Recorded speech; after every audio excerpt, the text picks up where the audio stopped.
Hello bran, আসসালামু আলাইকুম। আশা করি সকলে ভালো আছেন। তো চলে আসলাম আজকে আরও একটি নতুন ভিডিও নিয়ে।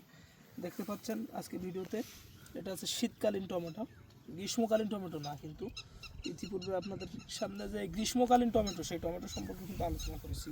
তো একটা গাছে আপনার 1 মণ পর্যন্ত টমেটো হয়, এটা আসলে অবিশ্বাস্য মনে হতে পারে আপনাদের।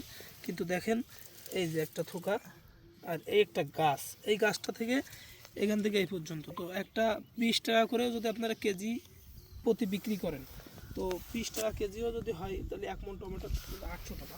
তো একটা গাছ থেকে যদি আপনি 800 টাকার টমেটো পান, এখানে দেখতে পাচ্ছেন অনেকগুলো গাছ। তো কতটুকু লাভজনক ফসল একবার ভেবে দেখুন।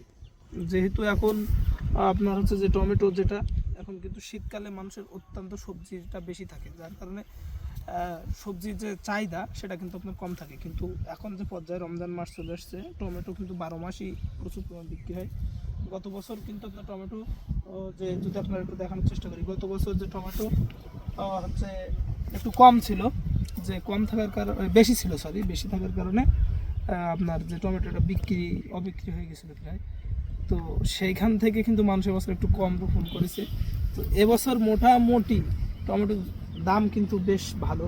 তো টমেটোটা 12 মাসই বিক্রি হয় আপনাদের সালাদ করার জন্য এবং অন্য খাদ্যর জন্য কিন্তু আপনার টমেটোটা বেশ জনপ্রিয়।